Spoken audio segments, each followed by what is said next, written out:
There's been a lot of work, not just by my group, but by others as well, that if you cause a severe stress to gut integrity, whether it is a heat stress, a cold stress, whether it is a emotional stress of just the weaning process, if any of those stressors occur at an earlier age where the immune system is less able to, or is less developed to be able to deal with those challenges, you never can fully recover gut barrier function.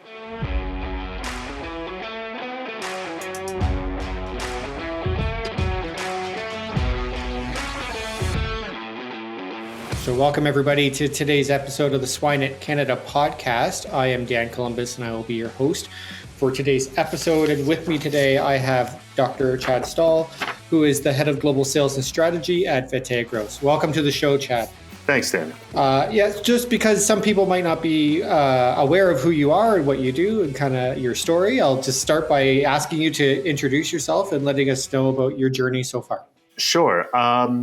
So I just recently joined Vetagro back in September of this past year. Prior to that, I'd had just shy of 22 years as a professor in the U.S. So I was on faculty at Iowa State University, followed by North Carolina State University. And for about the last 8 years before joining Vetagro, I was the chair of the Department of Animal and Avian Sciences at the University of Maryland. Oh, so you've been all over. And definitely, it's interesting to hear somebody who made the jump from academia to industry, kind of, after quite a bit of time. That's not something that we hear very often. I found that there's a lot of opportunity in industry that you don't necessarily get to focus on as much when you're in academia. Yeah. And so so far it's been a nice change. Yeah. Well, good. So today's episode is, the topic is going to be all around gut health and immune health and stuff like that, which is, I love that topic. But I know, especially when we're talking about gut health or say immune competence or status, the definition can very much change the topic or the discussion, right? So I got to start by asking you to basically say what your definition of gut health or immune competency is. Okay. So most of my time during my research career has been focusing on how early life events can impact lifetime health outcomes. And there's a lot going on in the gut. There is the development of the immune system associated with the gut, but there's also the development of the gut as a supply organ as well. So I try to limit where I dabble in gut health, focusing primarily on the gut being a selective barrier and its ability to keep out things that we don't want to get into the animal, but also to be highly efficient at absorbing nutrients. Yeah, I think because you can bring in other parts, and some people include microbiome and that in there as well. And that's why I'm like, let's start right off the bat. This is what we're talking about, right? And I agree that a major part, especially when you're talking about animal health, is that barrier and that first line of defense. So very, very comfortable in this area. So so I guess we can move right into the topic. And you mentioned it already. You're focused on kind of those early life events and what their long-term or short and long-term impacts are. So a lot of my research had focused nutritionally on the impact of nutrition or lack thereof on tissue-specific stem cells. And so we've done work to show, hey, if we don't get the proper nutriture early in life, we are impacting the cells that eventually lead to all muscle growth, the satellite cells in muscle tissue. We've seen alterations in mesenchymal stem cell activity, which is the lifetime supply of bone-forming cells, as well as adipose cells. And when we take a look at the gut, what I think is kind of the most interesting thing about it is the importance of that stem cell niche in replacing gut epithelium over the duration of the animal's life. You have all of the stem cells that are ever going to be responsible for replacing that epithelium present at a very delicate time in a newborn pig or a newly hatched chick's or a newly born calf's life. So when we look at barrier function and if something were to break down, we go, there's a problem. We're going to see some inflammation. We're going to see some damage immediately, but we're also subjecting those stem cells to that damage, and they may never fully be able to recover from that. Okay. Stem cells is not something that I've talked about since my postdoc time, so that's an interesting one. And but I think it's actually pretty interesting, and something that we don't generally think about, right? Like that's where does that come from? So I guess what are some of the long-term effects that you've seen? So there's been a lot of work, not just by my group, but by others as well, that if you cause a severe stress to gut integrity, whether it is a heat stress, a cold stress, whether it is a emotional stress of just the weaning process, if any of those stressors occur at an earlier age where the immune system is less able to, or is less developed to be able to deal with those challenges, you never can fully recover gut barrier function. So if you were to stress a baby pig at, let's say, 16 days of age, and as a result, you have caused inflammation at the gut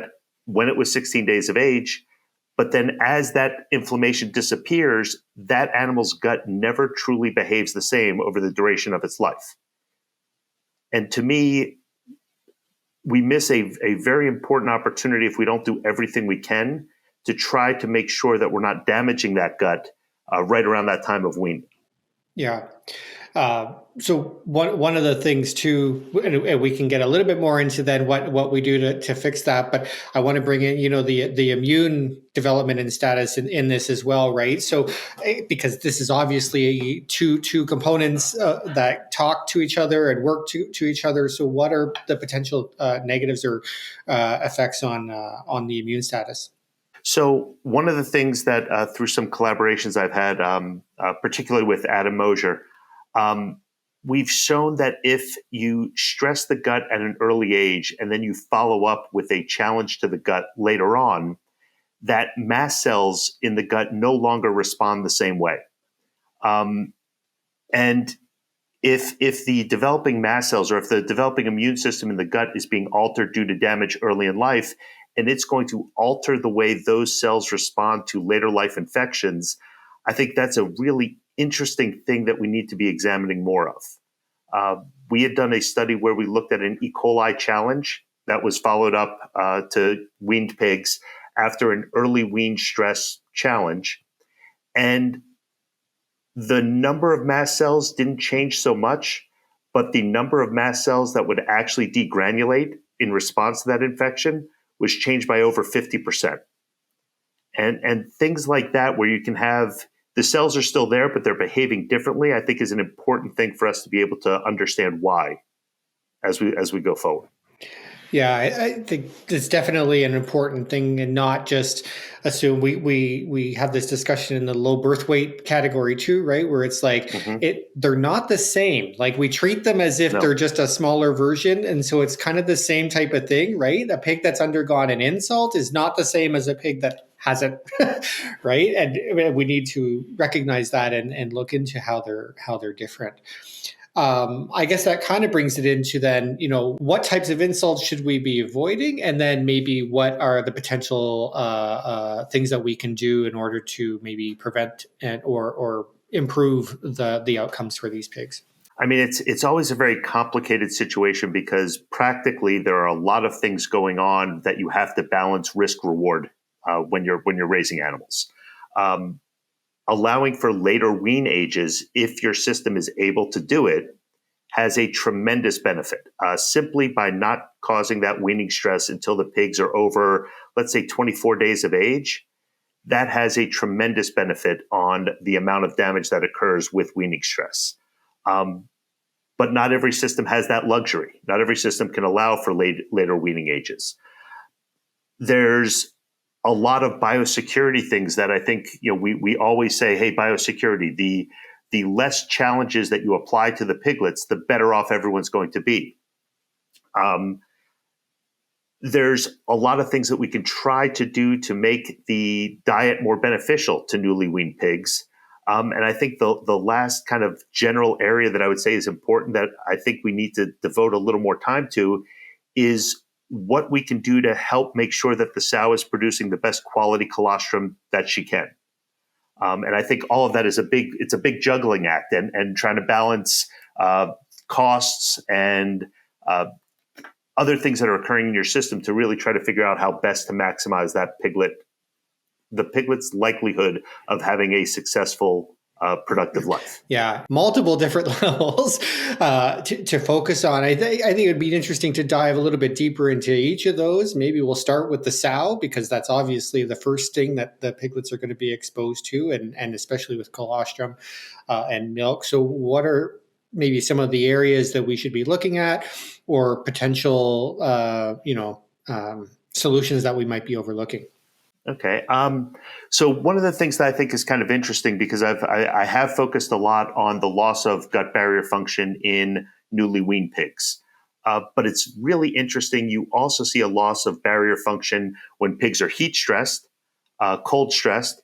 But what's found very interesting is there's been a lot of work to show that during late gestation and right around the time of farrowing, across species, you always see a loss in gut barrier function. That leakiness in the gut allows LPS to get into circulation. And there's been some recent work in sows that if LPS occurs, or LPS is actually able to enter into the bloodstream right before farrowing, that you are going to reduce colostrum quantity, you're going to reduce its nutrient profile, but you're also going to see an increase in inflammatory cytokines in that colostrum.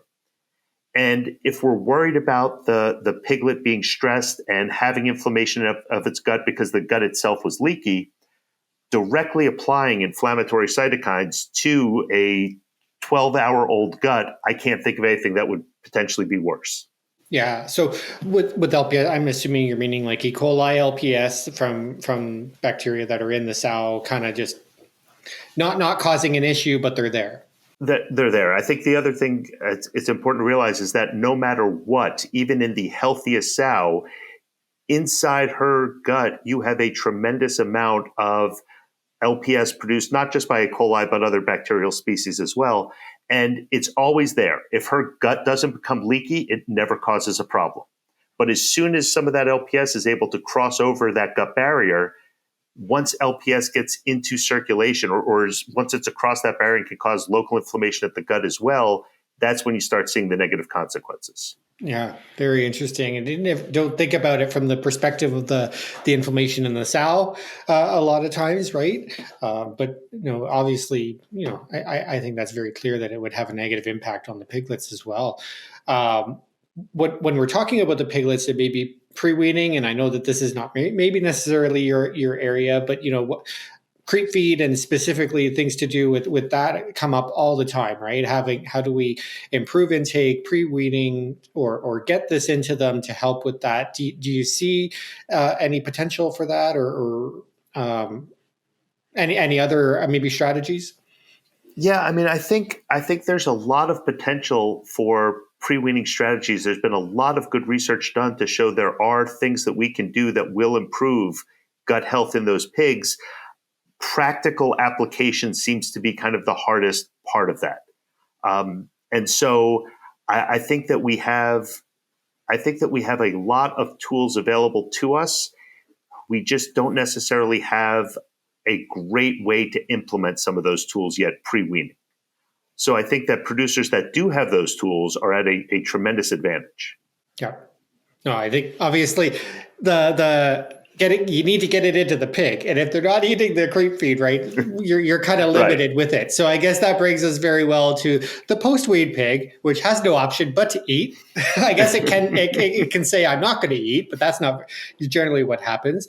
So now we could look at, okay, what should we be doing in the nursery?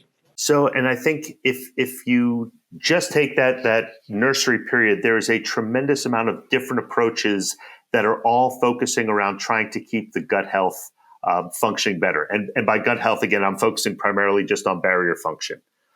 We've seen a lot of work on reducing the acid binding capacity of diets to try to make sure that we're not having this dysbiosis within the GI tract, to try to limit the impact of some of the pathogenic bacteria.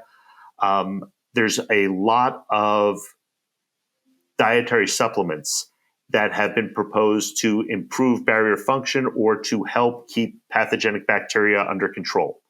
So a lot of work has been done in the botanical field or in the organic acid field or in even looking at enzymes to help reduce some of the anti-nutrients in diets, all focusing really on what can we do to make sure that barrier function isn't lost in that very critical period.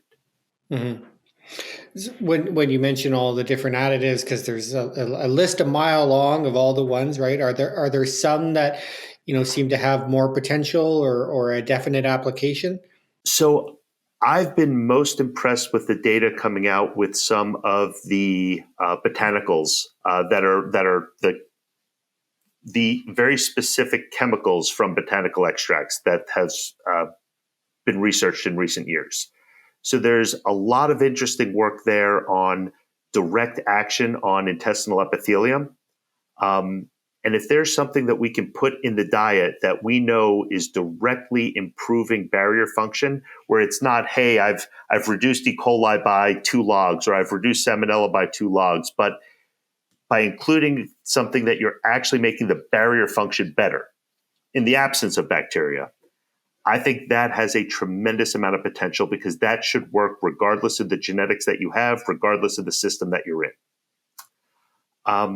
I also am very intrigued by some of the work looking at some of these chemical compounds that can change the way the bacteria in the gut are behaving. I'm not a big fan of saying, hey, we're going to reduce pathogenic bacteria in the gut, because you're never going to just get rid of pathogenic bacteria.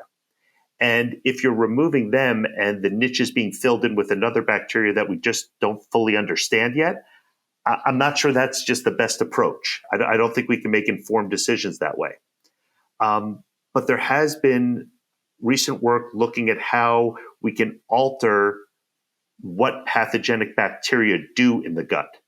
So, for example, E. coli is a problem only if they're producing their toxins.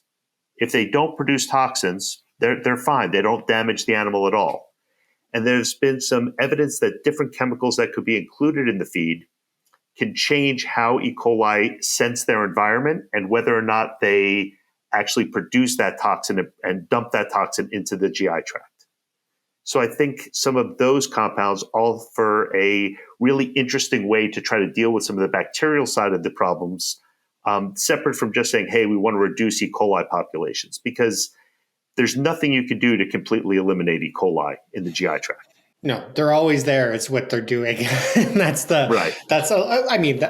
that comes into the broader discussion of microbiome and that too, right? Where we know, or we can try to measure what's there, but does that really matter, or is it what they're doing? Even when you're talking about beneficial, what we would quote unquote talk about a beneficial bacteria, right? No, I think that's a big challenge for the whole field of gut microbiology. It's, of course you have to know what's there to start with. That's kind of the first thing is let's determine what bacteria are there. But after knowing what they're there, you have to also know what they're doing. And to the amount of technological advancement that we are going to be able to need to be able to, at a entire microbiome level, to really be able to look at the physiological activity of each individual species seems exceptionally daunting to me. Yeah, me too. It's not why I don't go into that area, but I'm also I'm more along the lines that you're saying, right? Is like, what are they doing? What are they producing? And how do we adjust that, right? Because I also, this is very my opinion, but it's like, if the microbiome is that unstable that we can change it with a diet, it doesn't seem to me that that's very functional either. Well.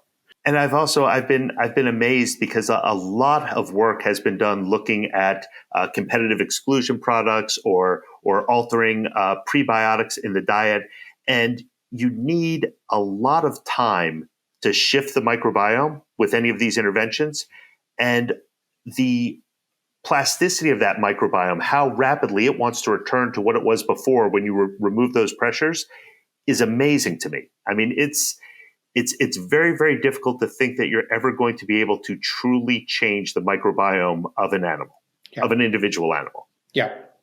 Or even how do you define what is a healthy microbiome? I think comes into it, right?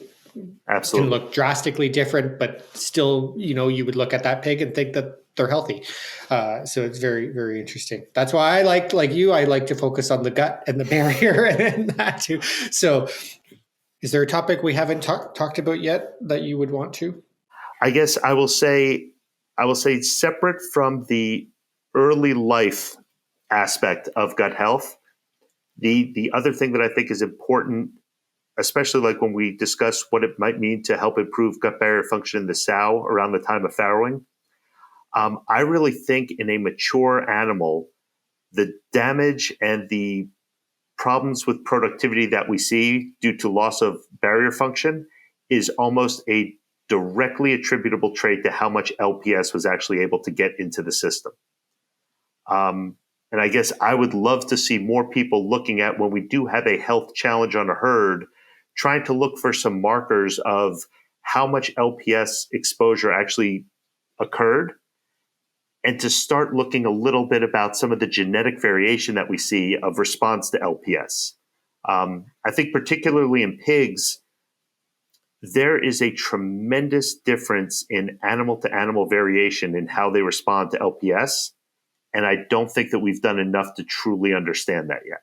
I think that's also an important question to ask, when we're evaluating gut health, and I came across this recently when trying to do a meta-analysis, is the number of papers that aren't consistent with measuring biomarkers or don't measure biomarkers. So what are we defining as gut health then?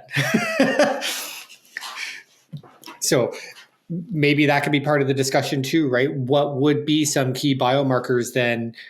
You've just mentioned LPS and that, so what would be some key biomarkers that you would suggest we look at? I think that from a research standpoint, but also from the potential to actually look at it in the field, actually trying to measure LPS in circulation is a exceptionally difficult prospect and very expensive.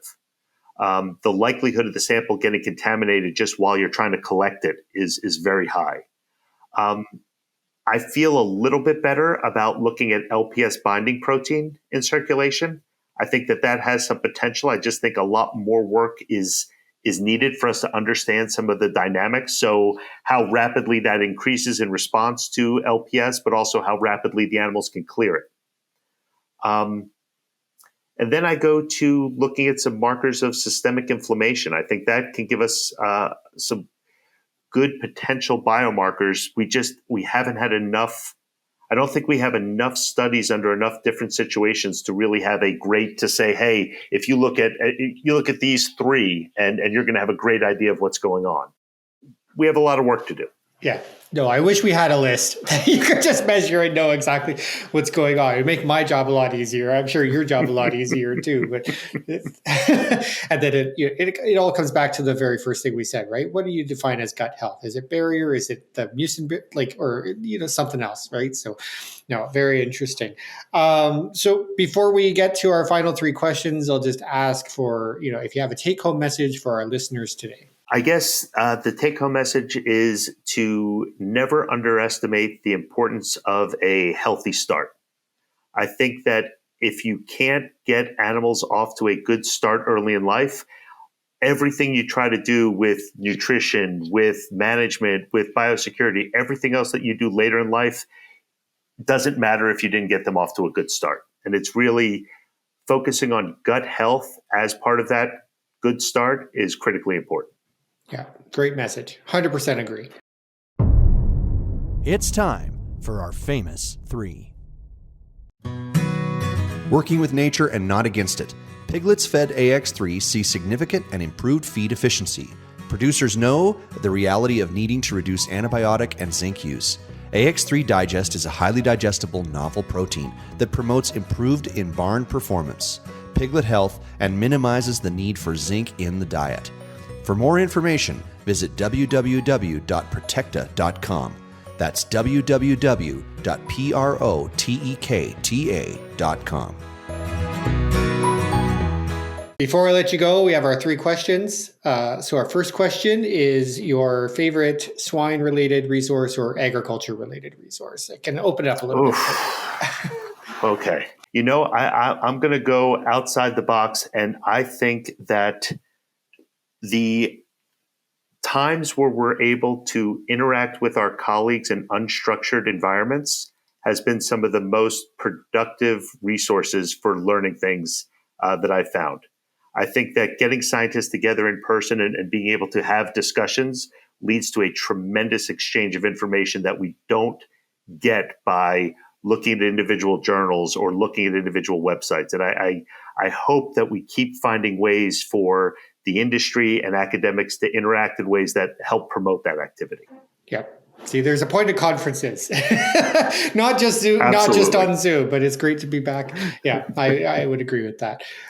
So the next one is, any kind of book or resource or anything. You can completely go wild with this one that you would recommend for our listeners. I have a couple different physiology textbooks, but one of the things that I think that we tend to overlook sometimes is the importance of just a good basic understanding of biochemistry in a lot of what we look at. And I'm a big fan of Streyer's biochemistry, not to date myself back from when I was in grad school, but I really think that really understanding central metabolism at the cellular level and understanding what is going on when things are perturbed is really important when we then start to branch back out to a whole system. Yeah, I would agree. I am not going to read that because I hate biochemistry, but I'm sure somebody will pick that up. Our last question then is, when you look back at your career and leaders and pork producers that you've worked with, right? What is a characteristic that particularly makes them successful? I think that there are 2 characteristics that I could say everyone that I've looked up to, both in academia and in the industry, shared. One was that they were constantly trying to learn something. They never decided that they'd learned enough and that was it. So that constant quest for new knowledge, I think, is critical. And going with that is the never assuming that you know what you think you know, and being willing to listen to hypotheses or alternative ideas, even if they don't align perfectly with your beliefs. Yeah. I think everyone I know who has been very successful in their careers, those are traits that they would share. Yeah, definitely listening to other people, other ideas, and learning that way. Yeah, very good. Well, Chad, it's been great having you on. Great discussion. I always love it when we're talking about gut health, so that's always a bonus for me. So I'll just thank you again for coming on. My pleasure. Thanks, Dan, for having me.